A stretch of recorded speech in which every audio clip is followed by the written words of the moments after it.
بسم اللہ الرحمن الرحیم الرحمن علم القرآن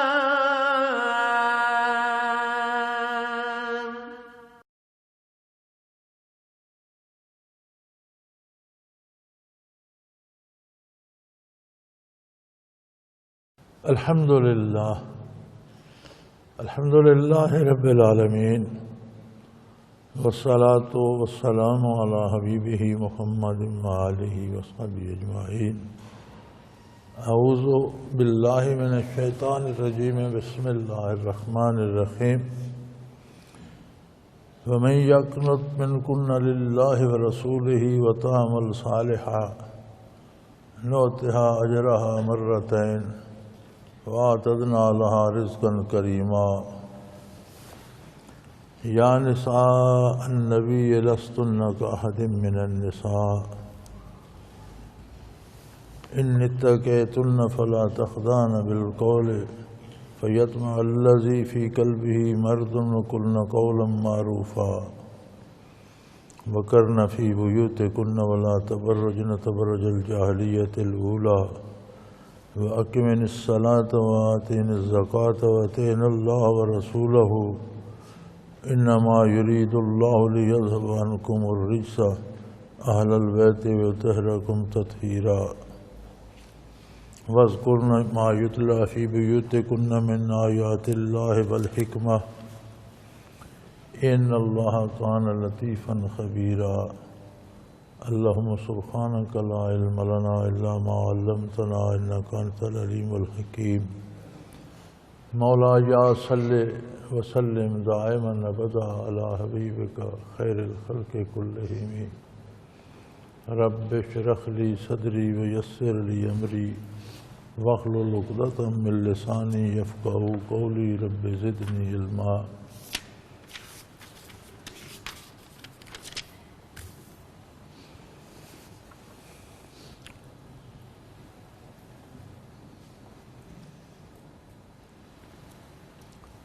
الحمدللہ 22واں پارہ شروع ہوتا ہے، وہی سورہ احزاب چل رہی ہے۔ پیچھے اس میں ذکر گزر چکا کہ جب بنو قریظہ اور کی فتح بھی ہوئی، دوسرے یہود قبائل بھی نکل گئے اور فتوحات جزیرے نمائے عرب میں پھیلیں، مال غنیمت آیا، صحابہ کرام میں فراخی آ گئی، لوگوں میں تقسیم ہوتا تھا۔ تو ازواج مطہرات نے بھی عرض کی، یا رسول اللہ، خانہ اقدس پہ بہت تنگی ہوتی ہے، بڑی مشکل سے بسر ہوتی ہے، 2 مہینے آگ نہیں جلتی، چند کھجوروں پہ گزارا ہوتا ہے۔ تو جب مال غنیمت اللہ نے دیا ہے تمام مسلمانوں پر، الحمدللہ فراخی آ گئی ہے، تو کچھ تو خانہ اقدس پہ بھی ہونا چاہیے، گزارا تو آرام سے ہو، 2 وقت کی روٹی تو میسر ہو۔ بعض روایات میں مفسرین نے لکھا ہے کہ یہ بھی عرض کیا گیا کہ بادشاہوں کی بیگمات اور قیصر و کسریٰ کی بیگمات تو محلوں میں رہتی ہیں اور سینکڑوں کنیزیں اور خادمائیں ان کی خدمت کے لیے ہوتی ہیں، تو ہمارے ہاں کم از کم گزارا تو ہو، صبح و شام کا کھانا تو ہو۔ لیکن یہ بات حضور اکرم صلی اللہ علیہ وسلم کو بہت ناگوار گزری، اللہ کریم نے بھی پسند نہیں فرمائی۔ اور بعض روایات میں ہے کہ اس شاہی بیگمات کے تذکرے سے حضور بہت خفا ہوئے کہ میں کوئی قیصر کو کسریٰ کی طرح بادشاہ تو نہیں ہوں کہ تمہیں وہ بیگمات، کہ میں تو اللہ کا نبی اور رسول ہوں۔ تو اس پر اللہ کریم نے اس سوال کا جواب خود دیا کہ بھی اگر آپ کو دنیا اور دولت چاہیے تو میرے نبی کا دامن چھوڑ دو، اور جتنی دولت جتنی دنیا چاہیے وہ لے جاؤ اور یہاں سے چلی جاؤ، اور اگر دامان نبوت سے وابستہ رہنا ہے تو یہاں دنیا کا کوئی کام نہیں، پھر یہی گزر بسر ہوگی اور اسی طرح زندگی گزارنی پڑے گی۔ تو میں نے پچھلے جمعے بھی عرض کیا تھا کہ جب یہ آیات نازل ہوئیں تو نبی کریم صلی اللہ علیہ وآلہ وسلم نے سب سے پہلے ام المومنین حضرت عائشہ صدیقہ رضی اللہ عنہا کو بتایا، آیات پڑھ کر سنائی کہ اللہ نے تمہیں اختیار دیا ہے، میرے ساتھ رہنا چاہو یا دنیا چاہیے تو الگ ہو جاؤ، اور فرمایا والدین سے مشورہ کر لو۔ انہوں نے عرض کی یا رسول اللہ اس میں مشورے کی کیا بات ہے، بھلا ہم آپ کا دامن کیسے چھوڑ سکتے؟ دنیا بڑی حسین سہی، دنیا بڑی لبھانے والی سہی، دنیا میں بڑے آرام سہی، لیکن آپ کا دامن چھوڑ کر کچھ نہیں چاہیے۔ پھر آپ نے دوسری حضرات مطہرات کو بھی یہ آیات مبارک سنائی، سب نے وہ یہی عرض کیا کہ ہمیں آپ کے ساتھ رہنا ہے، ہمیں دنیا نہیں چاہیے۔ تو اللہ کریم نے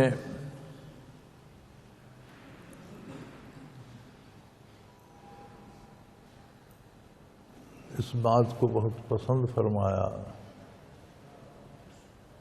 اور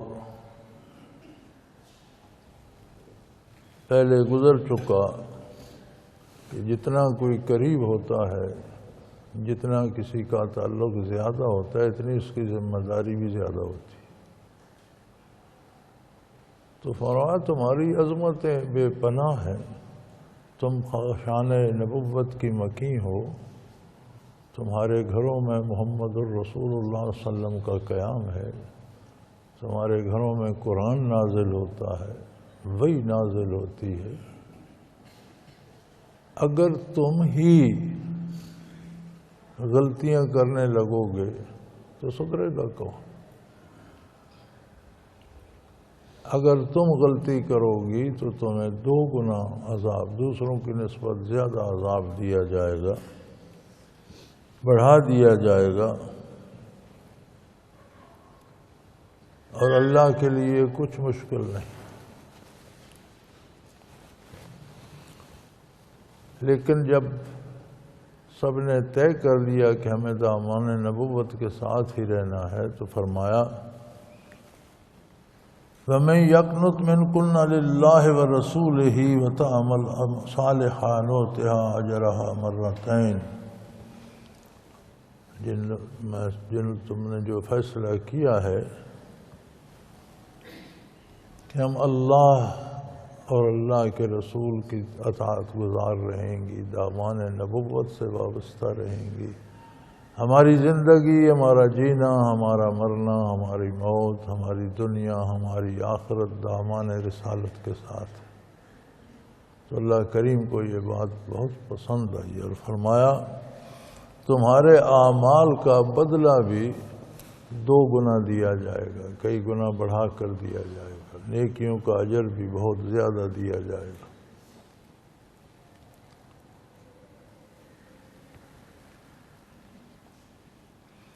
وَآتَدْنَا لَهَا رِزْقًا كَرِيمًا، فرمایا تم دنیا کو کیا کرتی ہو؟ یہ تو چند روزہ ہے، جو سوکھی روٹی کھاتا ہے اس کا بھی رات دن بسر ہو جاتا ہے، اور جو مرغن غذا کھاتا ہے اس کا بھی رات دن بسر ہو جاتا ہے۔ خوراک کا پتہ تو تب چلے گا جب حقیقی عالم میں آئیں گے۔ تو جنہوں نے اللہ اور اللہ کے نبی کی اطاعت نہیں کی، جب گرفتار بلا ہوں گے تو کیا کھائیں گے؟ خون اور پیپ اور تھور اور دوزخ کی بلائیں۔ دوسری طرف جو اطاعت پیغمبر صلی اللہ علیہ وسلم سے بہرور ہوں گے اور اس سے سینے منور کر کر آئیں گے، کھانے تو ان کو نصیب ہوں گے۔ کھانا، رہائش، اعلیٰ چیزیں ابدی زندگی میں نصیب ہوں تو بات ہے، یہاں تو لذیذ کھانا کھائیں تو بندہ بیمار بھی ہو جاتا ہے، مرغن کھانے سے صحت خراب ہو جاتی ہے۔ یہاں کی تو بہت اچھی چیز سمجھ کر کھائیں سو وہ ہیضہ ہوا پڑتا ہوتا ہے۔ دنیا میں وقت بسر کرنا ہے جو حلال اور جائز وسائل سے ملے الحمدللہ۔ کھانا پینا رہائش اور نعمتیں آخرت میں ہیں جو ہمیشہ ہمیشہ کی زندگی ہے۔ فرمایا ہم نے وہاں آپ لوگوں کے لیے بہت عمدہ دعوتیں تیار کر رکھی، رزقاً کریمہ، ایسا رزق جس سے فائدہ ہی فائدہ ہو اور کوئی نقصان کا اندیشہ نہ ہو، نہ پیٹ درد کا، نہ بیماری کا، نہ بدہضمی کا، نہ کسی طرح کا کوئی اندیشہ اس غذا میں نہیں ہے، اور اس میں سلامتی ہی سلامتی ہے، لذت ہی لذت ہے۔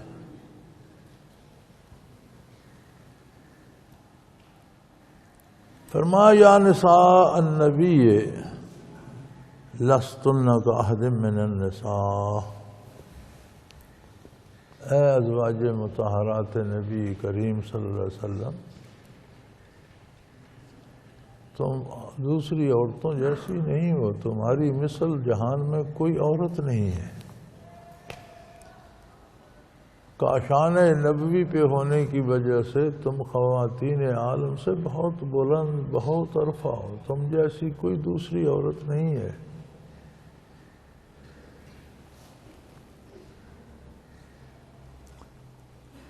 ہاں، اس کے ساتھ یہ شرط ہے کہ اللہ کی طرف سے جو انبیاء اور رسول مبعوث ہوتے ہیں وہ فطری طور پر، تخلیقی طور پر معصوم ہوتے ہیں، ان سے گناہ کا صدور ممکن ہی نہیں۔ لیکن نبی کے علاوہ کوئی معصوم نہیں ہوتا۔ صحابہ کرام، ازواج مطہرات، امہات المومنین سب محفوظ ہیں۔ محفوظ وہ لوگ ہیں جن کی اللہ حفاظت فرماتے ہیں، گناہ سے بچاتے ہیں، لیکن ان سے بھی غلطی ہونے کا امکان رہتا ہے۔ تو فرمایا یہ عظمتیں، یہ بلندیاں کہ تمہارا ثانی کائنات میں کوئی نہیں، تم دنیا کی خواتین سے افضل ترین ہو کہ کاشان نبوت پہ مقیم ہو، لیکن شرط یہ ساتھ چلتی ہے نتقیتن، کہ تم ہمیشہ تقوی کا دامن تھامے رکھو۔ اللہ کے ساتھ جو رشتہ ہے تمہارا بطفیل نبی کریم صلی اللہ علیہ وسلم، بندگی کا، عبادت کا، اطاعت کا، اسے بحسن و خوبی قائم رکھو۔ اس کا مطلب ہے ہمارے ہاں یہ تصور بن گیا ہے کہ جو بے دین پاگل ہو یا بے نماز بھنگی چرسی ہو اسے ولی اللہ بنا دیتے ہیں، یہ درست نہیں ہے۔ ولایت الہی کی شرط تقوی ہے، پاگل پن نہیں ہے۔ ازواج مطہرات سے فرمایا جا رہا ہے کہ دنیا میں کوئی خاتون تمہاری ثانی نہیں ہے، تمہاری عظمتیں اس درجہ کی ہیں۔ اس کے باوجود شرط یہ ہے کہ یہی تقوی قائم رکھیے گا۔ ان اتقیتن، تم اللہ سے تقوی قائم رکھو تو، یعنی کسی بھی درجے کا ولی، یہ تو ازواج مطہرات ہیں، اور اللہ نے فرمایا تم جیسی کوئی خاتون دوسری دنیا میں نہیں ہے۔ ان کی عظمت کو تو صحابہ بھی نہیں پہنچتے، تمام صحابہ کی بھی یہ مائیں ہیں، امہات المومنین ہیں۔ الحمدللہ ہمیں بھی یہ سعادت نصیب ہے کہ وہی اللہ کی بزرگ بندیاں امہات المومنین ہماری بھی مائیں ہیں۔ ولی کسی بھی مقام کو پہنچ جائے، ایک صحابی کی خاک پاک کو نہیں پہنچتا۔ صحابی کتنی عظمتوں کا حامل ہو، امہات المومنین کے درجے کو نہیں پہنچتا۔ ان سے فرمایا جا رہا ہے کہ اتقیتن، تمہارا مقام بہت بلند ہے، تم جیسی کوئی عورت دنیا میں نہیں ہے، لیکن تقوی شرط ہے، اگر تم اس پر قائم رہے۔ اس کا مطلب ہے کہ ہر غیر نبی پر نبی کا اتباع ہر حال میں لازم ہے۔ واقعی اگر کوئی ولی اللہ ہو، واقعی اگر کوئی بہت نیک ہو، تو جہاں سے دامان رسالت چھوٹے گا وہ سب نیکی فیکی ختم ہو جائے۔ نیکی بھی تو ایک عمارت ہے، اگر یہ عمارت ہے تو یہ کس زمین پر ہے؟ یہ اطاعت پیغمبر صلی اللہ علیہ وسلم کی زمین پر ہے۔ اگر نیچے سے زمین ہی کھینچ لی جائے تو عمارت کہاں کھڑی ہوگی؟ تو یہ تصور کہ یہ بہت پہنچے ہوئے ہیں، اور یہ ایک دفعہ ہم حضرت جی کے پاس حاضر ہوتے تھے تو وہاں لوگوں کے اپنے پیر صاحبان بھی آتے تھے، تو ایک پیر صاحب آئے ہوئے تھے تو نمازیں نہیں پڑھتے تھے، تو ان کے مجرید حضرت کی خدمت میں آ گئے، تو آپ نے پوچھا بھی تم نے یہ کیسا پیر پکڑو، خود نماز نہیں پڑھتا، تمہیں کیا نیکی سکھائے گا؟ پیر تو ہوتا ہے نیکی سکھانے کے لیے۔ انہوں نے کہا جی وہ بہت پہنچے ہوئے ہیں، وہ پانچیں نمازیں جو ہے نا مکہ مکرمہ حرم میں پڑھتے ہیں، یہاں نہیں پڑھتے۔ حضرت مسکرائے اور فرمایا اس سے کہو صبح شام کھانا مکہ مکرمہ سے کھا کر آئے گا۔ کھانا یہاں کھاتا ہے، نمازیں وہاں پڑھتا ہے، کھانا کیوں نہیں وہاں سے کھا کے آتا؟ پھر تمہاری اس دال روٹی کی کیا ضرورت؟ وہاں تو بڑے اچھے اچھے کھانے، حرم کے باہر بڑے خوبصورت ہوٹل ہیں، اسے کہو کھانا وہاں سے کھایا۔ تو یہ اپنے آپ کو دھوکہ دینے کی بات ہے۔ اطاعت الہی شرط اول ہے۔ سب بلندیاں، سب مراتب، سب مناصب اتباع رسالت صلی اللہ علیہ وسلم کی بدولت ہے۔ وہی چھوٹ گیا تو زمین ہی پیروں سے نکل گئی، پھر کسی نے کیا بچنا ہے۔ فلا تخضعن بالقول، اگر کسی سے، دیکھیں ادب سکھایا جا رہا ہے ازواج النبی صلی اللہ علیہ وسلم کو، اگر کسی سے بات کریں تو اس طرح نرم لہجے میں نہ کریں۔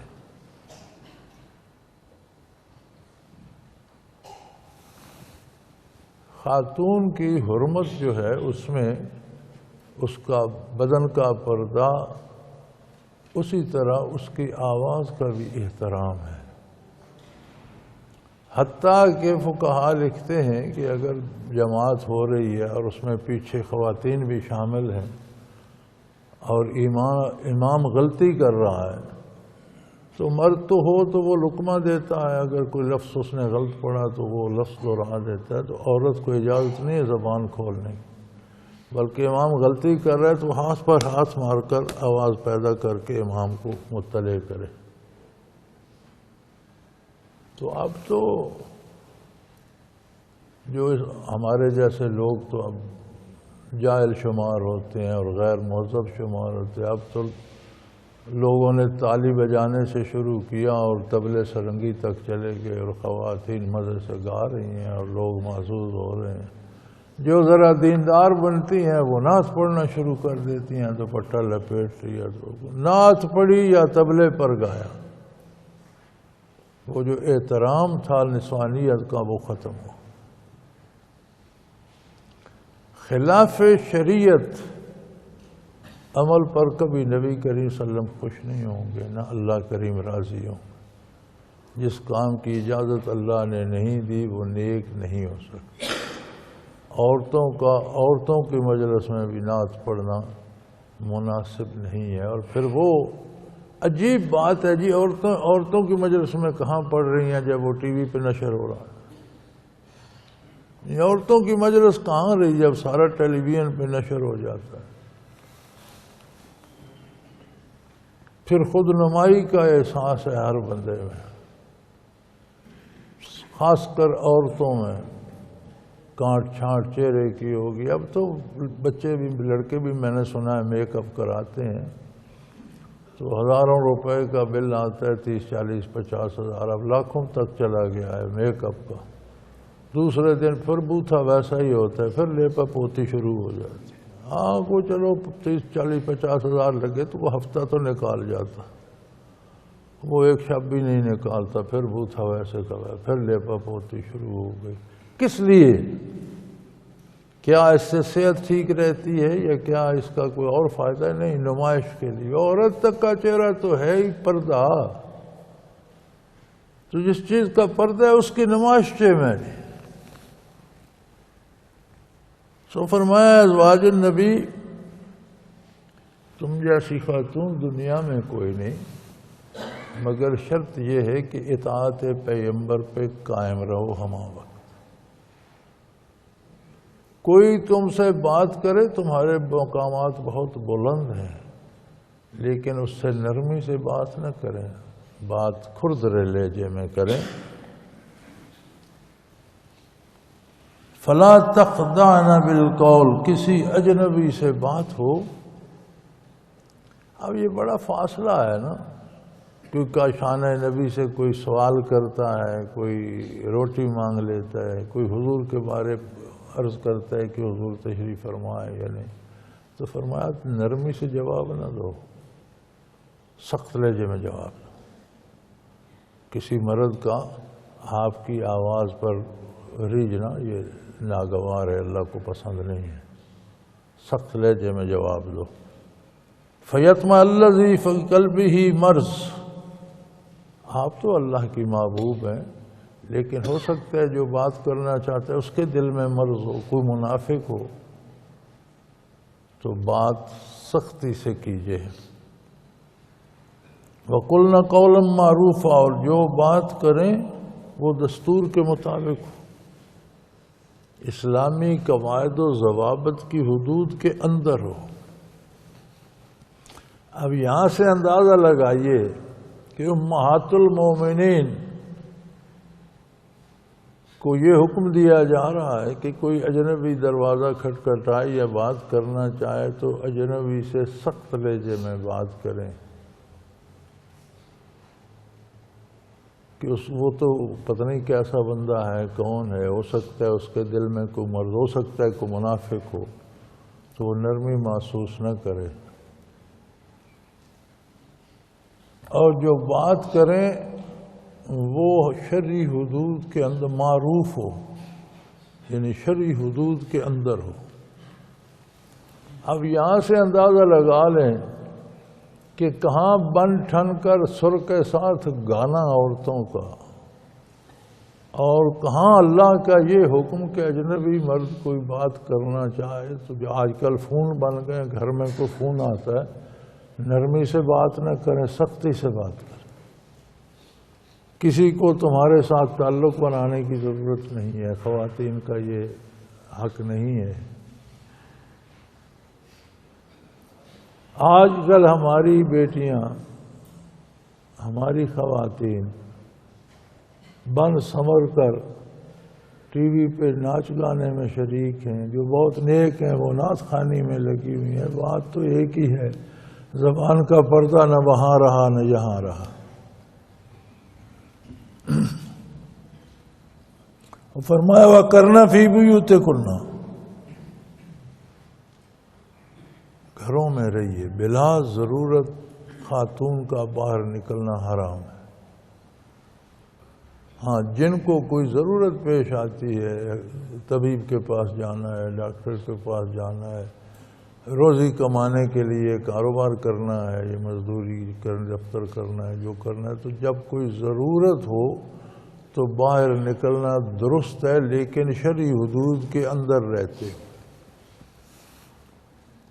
عورتیں جو کام بھی کرتی ہیں ان پر بھی یہ کھلی اجازت نہیں ہے، بلکہ انہیں اپنا پردہ بھی رکھنا ہوگا، مردوں سے بے تکلفی نہیں کرنی ہوگی۔ جو ساتھ کام کرتے ہیں ان سے بھی بات سخت انداز میں کریں گی کہ کسی کا رجحان ان کی طرف نہ ہو، اور اگر ضرورت نہ ہو، ضرورتیں گھر میں پوری ہوتی ہوں تو باہر جانے کی اجازت ہی نہیں ہے۔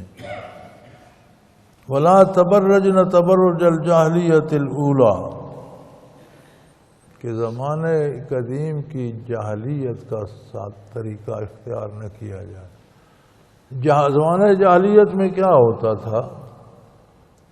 عورتیں بن ٹھن کر باہر نکلتی تھیں لوگوں کو اپنا حسن و جمال دکھانے کے لیے، بھاری زیور پہن کر امیر خواتین باہر نکلتی تھیں اور ریشمی لباس پہن کر اپنی دولت کی دھاک بٹھانے کے لیے، یعنی عورت سراپا نمائش بن کر باہر نکلتی تھی تاکہ لوگ اس سے متاثر ہوں، کوئی اس کے حسن سے متاثر ہو، کوئی اس کے قد کاٹ سے متاثر ہو، کوئی اس کے زیورات سے متاثر ہو۔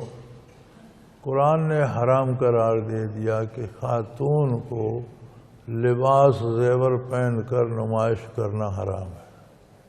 اب آج دیکھ لیں، ہم زمانے جاہلیت سے بہت آگے نکل گئے۔ زمانے جاہلیت میں اس طرح کا میک اپ نہیں تھا جتنا آج کل ہوتا ہے۔ میں نے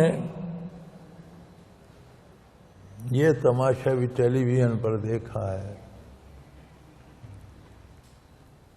کہ ہمارے ملک کی ایک لیڈر خاتون، اس کے ساتھ بچے بھی تھے، کوئی فنکشن ہو رہا تھا ٹی وی پہ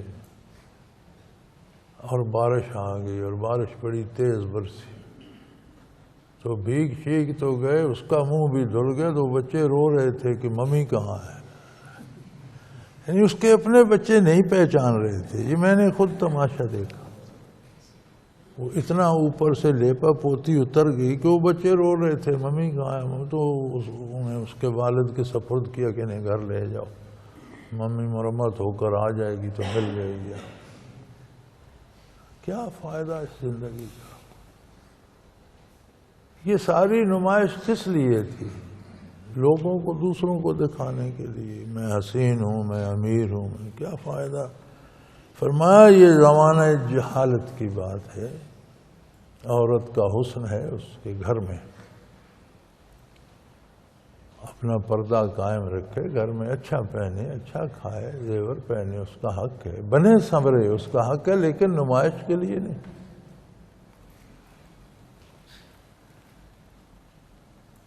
وَأَقِمْنَا الصَّلَاةَ، اور کتنا خوبصورت کام ہے، اللہ سے باتیں کرو، اللہ کے سجدے کرو، اللہ سے گزارشات کرو، اللہ سے انعامات مانگو۔ اللہ نے تمہارے گھر سے کائنات کو یہ انعام بخشا ہے کہ وہ اللہ کی نماز ادا کریں، تم بھی اللہ کی نماز ادا کرو، یہ بہت بڑے، اللہ سے ملاقاتیں کرو، اللہ تمہیں محبت کریں، پیار کریں، رحم کریں، معاف کریں، اللہ سے تعلق۔ اقیمنا الصلاۃ، نماز قائم کریں، وآتینا الزکوٰۃ، اور اگر کچھ میسر ہو تو زکوٰۃ دیں۔ یہ اندازہ کریں کہ شان نبوی پہ عالم یہ تھا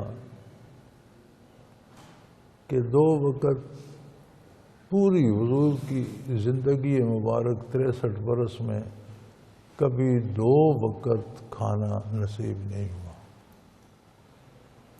اور مہینوں آگ نہیں جلتی تھی، پکانے کو کچھ نہیں ہوتا تھا، لیکن نماز کے قیام کے ساتھ زکوٰۃ کا حکم موجود ہے کہ نہیں ہے تو نہ دو، لیکن اگر تمہارے پاس کبھی کچھ دولت آ جائے تو زکوٰۃ ادا کرو۔ آپ اندازہ کیجئے ان کی عظمت کا، ان کے قرب الہی کا، ان کے مقامات و مراتب کا، ان کی دنیاوی زندگی کا، جس میں پیسے کا تو نام ہی کوئی نہیں، لیکن حکم قائم ہے، نہیں ہے تو نہیں ہے، فرض نہیں ہے، لیکن اگر تمہارے پاس بھی چند سکے آ جائیں جو نصاب زکوٰۃ کا پورا کرتے ہو تو زکوٰۃ دیجئے۔ وَأَطِعْنَا اللَّهَ وَرَسُولَهُ، اور کمال زندگی یہ ہے کہ اللہ کی اطاعت کریں، اللہ کے رسول صلی اللہ علیہ وسلم کی اطاعت کریں۔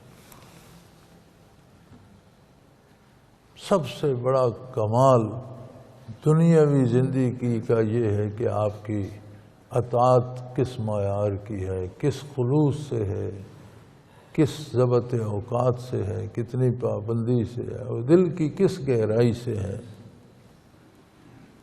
انما یرید اللہ لیذھب عنکم الرجس اہل البیت ویطہرکم تطہیرا۔ اللہ کریم یہ چاہتے ہیں، اللہ کریم کو یہ پسند ہے کہ کسی طرح کی کسی آلودگی کا کوئی شائبہ آپ کے دامن پہ نہ آئے۔ اللہ کریم اس بات کو پسند فرماتے ہیں، اس بات پہ راضی ہیں، یہ چاہتے ہیں کہ آپ اس کے حبیب، اس کے نبی خاتم الانبیاء صلی اللہ علیہ وسلم کے گھر والے ہیں۔ آپ جیسا جہان میں نہ کوئی دوسرا ہے، نہ ہونا چاہیے۔ آپ کا دامن ہر طرح کی آلودگی سے پاک ہونا چاہیے۔ اللہ کریم یہ اللہ کو یہ پسند ہے، لیذھب عنکم الرجس، آپ سے ہر طرح کی آلودگی آپ کے دامن سے جدا ہو، آپ کے دامن میں کوئی ہلکا سا داغ بھی نہ ہو۔ اے نبی کے گھر والو، اللہ تمہیں ظاہراً باطناً ہر طرح سے مثالی طور پر پاک رکھنا چاہیے۔ طہرکم تطہیرا، مثالی طور پر تمہیں پاک رکھنا چاہتا ہے۔ اب یہ بہت عظیم مقام تھا، بہت بلند درجہ تھا، تو نبی کریم صلی اللہ علیہ وسلم نے آپ کی ایک ہی بیٹی حضرت فاطمہ رضی اللہ تعالی عنہ اس وقت حیات تھیں، باقی 3 بیٹیوں کا وصال ہو چکا تھا، انہیں بلایا، ان کے ساتھ حضرت علی رضی اللہ تعالی عنہ کو بلایا، پھر حسنین کریمین کو بلایا، تو 5 کو اپنی چادر میں لے کر، اپنی چادر مبارک میں لے کر دعا فرمائی، اللہم ہؤلاء اہل بیتی، یا اللہ یہ بھی میرے اہل بیت میں ہیں، ان کو بھی اہل بیت میں ہی شامل فرمایا۔ یہ جو بلند مقام آپ نے عطا فرمایا ہے اس میں انہیں بھی شامل فرما لے۔ یہ خصوصی کرم تھا حضور اکرم صلی اللہ علیہ وسلم کا کہ انہیں بھی اپنے دامن میں لے کر دعا فرمائی کہ اللہ انہیں بھی میرے اہل بیت میں شامل فرما لے۔ یہ خصوصی شفقت، خصوصی محبت اور خصوصی رحمت تھی حضور اکرم صلی اللہ علیہ وسلم کی کہ حسنین کریمین کو، حضرت ان کی والدہ ماجدہ کو، حضرت علی کرم اللہ وجہ کریم کو بھی اپنے دامن میں پناہ دی۔ وَاذْكُرْنَ مَا يُتْلَى فِي بُيُوتِكُنَّ مِنْ آيَاتِ اللَّهِ وَالْحِكْمَةِ۔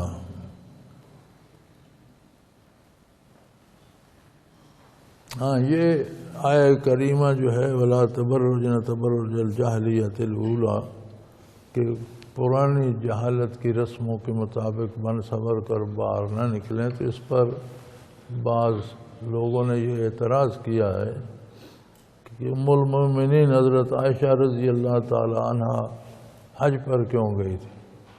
بھئی یہ حج سے معنی نہیں ہے، اور بعد میں عہد فاروقی میں باقی امہات المومنین نے بھی حج ادا کیے۔ حج کی اپنی شرائط ہیں کہ محرم ساتھ ہو، پردہ ہو، حدود و قیود حج کی اپنی ہیں۔ یہ آیت معنی ہے کہ عہد جاہلیت کی رسم کے مطابق اپنی نمائش کے لیے باہر نہ نکلیں۔ آپ حج پر تھیں، حضرت عثمان رضی اللہ تعالی عنہ ایام حج میں مدینہ منورہ میں شہید ہو گئے۔ حضرت علی کرم اللہ وجہ الکریم نے حالات کو سنبھالا، لیکن انہیں بھی ایک طبقہ پیدا ہو گیا تھا جنہیں مورخین اور مفسرین روافظ کہتے ہیں، رفظ کہتے ہیں۔ جب کمان سے تیر نکلتا ہے تو اسے رفظ کہتے ہیں۔ جس طبقے نے حضرت عثمان کو شہید کیا اور جو گروہ تھے انہیں رافضی کہا گیا کہ یہ دین سے اس طرح نکل گئے ہیں جس طرح کمان تیر سے نکل جاتا ہے۔ تو ان کا اتنا غلبہ تھا مدینہ منورہ پر کہ اکثر صحابہ کرام بھی اور اکثر لوگ مدینہ منورہ کے بھی حج کا موسم تھا، حج پر گئے ہوئے تھے، پیچھے انہوں نے امیر المومنین کو کئی دن پیاسا رکھ کر شہید کر دیا۔ حضرت علی کرم اللہ وجہ الکریم نے حالات کو سنبھالا دیا، لیکن انہوں نے بے بس کر رکھا تھا۔ تو اسلامی افواج کا مرکز بصرہ میں تھا، تو حضرت عائشہ رضی اللہ تعالی عنہا وہاں سے بصرہ تشریف لے گئیں کہ کوئی صورت کیا ہمیں امن کی بنے اور فوجیوں کو جمع کر کے کیا جائے۔ حضرت علی کرم اللہ وجہ الکریم نے جب سنا، وہ بھی بصرہ تشریف لے گئے۔ انہیں بصرہ جانے سے روکنے والوں میں حضرت حسن، حضرت حسین رضوان اللہ علیہم بھی شامل ہیں علیہم۔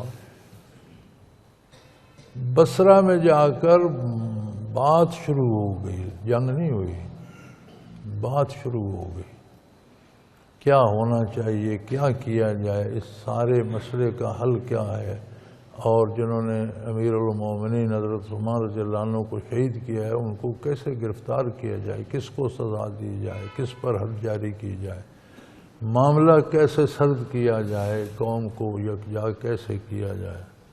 یہ مذاکرہ ہو رہا تھا کہ سحری کے وقت رافضیوں نے حملہ کر دیا،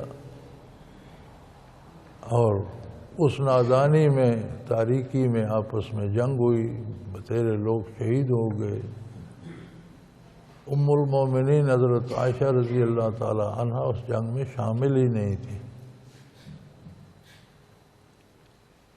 جب جھڑپ ہو گئی، لوگ شہید ہو گئے، تو پھر جو سمجھدار تھے انہوں نے شور کیا، یہ کیا کر رہے ہو، یہ کسی کا کیا دھرا ہے۔ تو اللہ کا شکر وہ جنگ تو ختم ہو گئی، لیکن بہت سے صحابہ اس میں شہید ہو گئے۔ اگر یہ جنگ تھی جسے جنگ جمل کا نام دیا گیا ہے، اگر یہ جنگ تھی تو پھر جنگی قیدی کون بنے، مال غنیمت کس نے لیا، کس میں بانٹا گیا،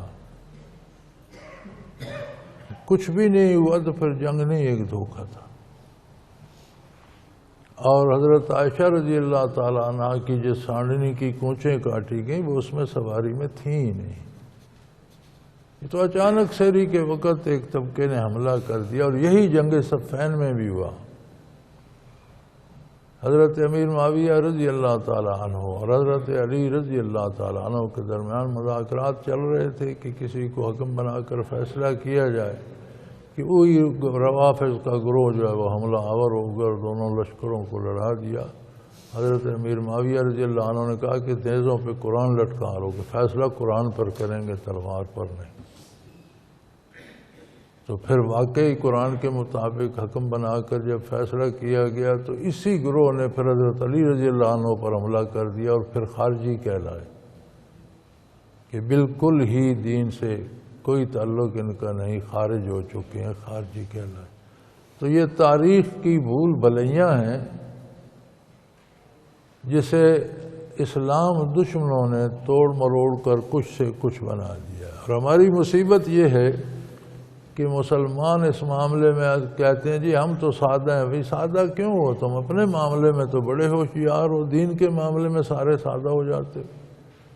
دنیا کے معاملے میں تو کوئی سادہ نہیں ملتا، ہر ایک کو پتہ ہے یہ نفع ہے، یہ نقصان ہے، یہاں جانا ہے، یہاں نہیں جانا۔ جہاں دین کی بات ہے سادہ ہو جاتے ہو۔ یہ ان سازشوں کو بے نقاب کیا جانا چاہیے۔ مسلمان کے عقائد صاف ہونے چاہیے، آئینے کی طرح، ان پر کوئی گرد نہیں ہونی چاہیے۔ وَاذْكُرْنَ مَا يُتْلَى فِي بُيُوتِكُنَّ مِنْ آيَاتِ اللَّهِ وَالْحِكْمَةِ۔ تمہارے جیسا گھر بھی کسی کا ہے؟ بظاہر وہ کچے جھونپڑے ہیں، مٹی سے لیپے ہوئے، مٹی کے بنے ہوئے، پتھروں کے بنے ہوئے، ان میں دروازے تک نہیں ہیں، دروازے پر کوئی ان کے کوئی کھڑکی تاک نہیں ہے، کمبل پرانا یا کوئی پردہ لٹک رہا ہے۔ بظاہر تو یہ ہے، لیکن حقیقت یہ ہے کہ انہی گھروں میں قرآن اور اس کی آیات اتری ہیں، انہی گھروں میں وحی نازل ہوتی ہے۔ وَاذْكُرْنَ مَا يُتْلَى فِي بُيُوتِكُنَّ مِنْ آيَاتِ اللَّهِ وَالْحِكْمَةِ۔ اللہ کے احکام، اس کی آیات، اس کا قرآن انہی کچے گھروں میں نازل ہوئے جن میں تم رہتی ہو۔ اسے دہراؤ، قرآن کو پڑھا کرو، قرآن کو سمجھا کرو۔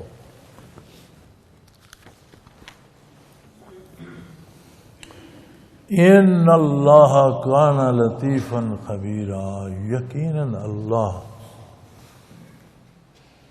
بہت باریک بین ہے اور ہر بات کی خبر رکھتا۔ کوئی ادنا سا خیال کسی لمحے دل میں گزر جائے، اس کے اللہ کو ازل سے علم ہے کہ فلاں کے بندے کے دل میں فلاں وقت یہ خیال گزرے گا۔ یہ نہیں کہ وہ خیال گزرتا ہے تو اللہ کو پتہ چل جاتا ہے، نہیں، تخلیق کے عالم سے پہلے اسے پتہ ہے، ازل سے اس کا علم ازلی ہے، ابدی ہے، اس کا علم حاضر ہے، ماضی و مستقبل اس میں نہیں ہے، ہمہ وقت ہر چیز اس کے روبرو حاضر ہے۔ کوئی ادنا سا شائبہ خیال کا کسی کے قلب میں گزر جائے وہ بھی اللہ کے علم میں ہے۔ چہ جائے کہ تم کردار کی بات کرتے ہو، آوازوں کی بات کرتے ہو، بات کرنے کی بات کرتے ہو، کام کاج کی بات کرتے ہو، وہ ادنا سے ادنا چیز سے بھی باخبر ہے۔ اور قانون فطرت نیکی کے لیے کیا ہے؟ جب فرمایا کہ ہر طرح سے عملاً بھی، سوچ میں بھی، کردار میں بھی، گفتار میں بھی، اظہار میں بھی، ہر حال میں نیکی پہ قائم رہو، تو یہ نیکی کا حصول اور اس کا ذریعہ کیا ہے؟ فرمایا ان المسلمین والمسلمات، سب سے پہلی نیکی کی بنیاد ہے دعوت اسلام کو قبول کرنا، تسلیم کرنا اللہ واحد لا شریک ہے، اللہ کا نبی برحق ہے، اللہ کی کتاب برحق ہے، ضروریات دین کو ماننا، ماننے والے مرد ہوں یا عورت، یہ جو ماننا ہے، یہ جو ایمان ہے، یہ کچھ تقاضا کرتا ہے آگے بڑھنے کا۔ بندہ کسی سے کہتا ہے مجھے یہ پانی کا گلاس پکڑا دو، کہتا ہے جی مان لیا، پکڑا دو، پکڑاتا نہیں۔ بھی آپ نے سنا، آپ نے مانا، ماننے کا تقاضا ہے کہ وہ گلاس پکڑا دو۔ یہی تقاضا ہم سے کلمہ کرتا ہے، لا الہ الا اللہ محمد الرسول اللہ، یہ تقاضا کرتا ہے کہ جب ہم نے مانا تو کیا مانا؟ والمومنین والمومنات، ماننے کا اگلا درجہ ہے کہ اسے ایمان کی حد تک لے جانا۔ ایمان ہوتا ہے یقین کی آخری حد۔ ماننے میں ہو سکتا ہے ہم کسی کی بات مان لیتے ہیں، لیکن دل میں پھر کھٹ کھٹ سی ہوتی ہے، پتہ نہیں یہ صحیح ہے یا نہیں ہے، یہ پتہ نہیں میرے ساتھ دھوکہ تو نہیں ہو گیا۔ یہ سارے خدشات بھی نکل جائیں، یقین ہو جائے کہ جو کچھ کہا گیا ہے وہ ٹھیک ہے، جو میں نے مانا ہے وہ ٹھیک ہے، تو یہ ایمان بن جاتا ہے، یقین بن، اسی کو ایمان کہتے ہیں۔ والمومنون مومنین والمومنات، ایمان والے مرد، ایمان والی عورتیں۔ اب ایمان کا تقاضا اتباع اور اطاعت ہے۔ والقانتین والقانتات، ایمان کا تقاضا ہے کہ احکام الہی اور شریعت پیغمبر صلی اللہ علیہ وسلم کی اطاعت کی جائے۔ یہ کون سا ایمان ہے کہ ہم شریعت کی پرواہ نہیں کرتے اور ہم کہتے ہیں ہم مومن بھی ہیں، ایمان نہیں ہے۔ ایمان کا تقاضا ہے کہ جس بات کو مانا ہے اس پر عمل کرو۔ والصادقین والصادقات، یہ جو عمل بالشریعت ہے یہ صدق عطا کرتا ہے، بندہ کھرا اور سچا ہو جاتا۔ جب اس نے ماننا بھی سچ ہے، عمل بھی سچ پر کرنا ہے، کھانا پینا بھی سچ ہے، بات کرنا بھی سچ ہے، اسے صدق نصیب ہو جاتا ہے، وہ غلط بیانی یا دھوکہ بازی نہیں کر سکتا۔ اور جب راست باز اور صدق پر آتا ہے تو پھر دنیا کی بہت سی چیزیں جو ہیں وہ ہیرا پھیری سے ملتی ہیں، کھرے پن سے نہیں ملتی۔ یہ دنیا کا عجیب قاعدہ ہے۔ آپ سچی بات کہیں گے، سچے لوگ خوش ہوں گے، جو سچے نہیں ہیں وہ ناراض ہوں گے۔ تو اکثریت جو ہوتی ہے وہ ہمیشہ ان لوگوں کی ہوتی ہے جو کھرے اور سچے نہیں ہوتے. تو ایک اکثریت آپ سے خفا رہے گی. اس کے لیے کیا چاہیے؟ والصابرین والصابرات، برداشت، صبر، اللہ کی اطاعت پہ جم کر کھڑا ہونا اس یقین کے ساتھ کہ کوئی راضی ہے یا نہیں، میرا اللہ میرا رسول راضی ہے، میرے لیے کافی ہے. تکلیف ہوگی، بھوک آ جائے گی، پیسہ نہیں ملے گا، گھر نہیں ہوگا، کچھ بھی ہو جائے، اطاعت الہی سے باہر نہیں نکلو گا. اسے صبر کہتے ہیں. ہمارے ہاں تو رواج ہو گیا نا، کسی کا باپ مر گیا، بیٹا مر گیا، اس نے شور شرابہ نہیں کیا، صبر کر دیا. یہ نہیں. صبر ہے اطاعت الہی پہ اپنے آپ کو ثابت قدم رکھنا، رک جانا، اس سے باہر نہ نکلنا. جب یہ صبر نصیب ہوتا ہے، دیکھا نا کہاں سے چلا ہے؟ تسلیم سے چلا، ایمان پہ پہنچا، ایمان اطاعت پہ پہنچا، اطاعت صدق پہ پہنچی، صدق صبر پہ پہنچا. جسے صبر نصیب ہو جاتا ہے، والخاشعین والخاشعات، وہ مرد ہو یا عورت، اس کا اللہ سے ایک عجیب رشتہ بن جاتا ہے. ہر حال میں، دن ہو یا رات، لوگوں میں ہو یا تنہائی میں، بیمار ہو یا صحت مند، کوئی ایسی بات، کوئی ایسا کام، کوئی ایسا لفظ نہیں نکالنا چاہتا جس پر اللہ کی ناراضگی کا اندیشہ ہو. اسے کہتے ہیں خشیت. دل میں ایک کیفیت آ جائے کہ ہر حال، ہر قیمت پر اللہ کریم کو راضی رکھنا ہے، کسی بات سے اللہ کو خفا نہ ہو کر بیٹھو. انہیں یہ خشوع نصیب ہو جاتا ہے. والمتصدقین والمتصدقات، جب یہ کیفیت نصیب ہوتی ہے تو بندہ دوسروں کی مدد کرنے لگ جاتا ہے. ہمارا تو یہ خیال ہے نا کہ ہر بندہ ہماری مدد کرے، لیکن جس سے خشوع نصیب ہوتا ہے وہ دوسروں کے لیے معاون بن جاتا ہے. جس قدر ہو سکے وہ خیرات کرتا ہے، تصدق کرتا ہے. خیرات صرف پیسے دینا نہیں ہوتا، کسی کو نیک مشورہ دینا بھی خیرات ہے، کسی کو برائی سے روکنا بھی بخشش ہے، کسی کی مفلسی میں اسے مٹھی بھر جو دے دینا بھی خیرات ہے. کسی کی طرح بھی دوسرے بندے کی مدد کرنا، یعنی جنہیں خشوع نصیب ہوتا ہے وہ دوسروں کے لیے مدد کا سبب بن جاتے ہیں. والصائمین والصائمات، یہاں جو پہنچتے ہیں انہیں روزہ رکھنے کا مزہ آتا ہے. روزہ کیا ہے؟ ایک بشر میں فرشتوں جیسی صفات، یعنی صفات ملکوتی پیدا کرنا. نہ کھانا نہ پینا فرشتوں کی صفت ہے.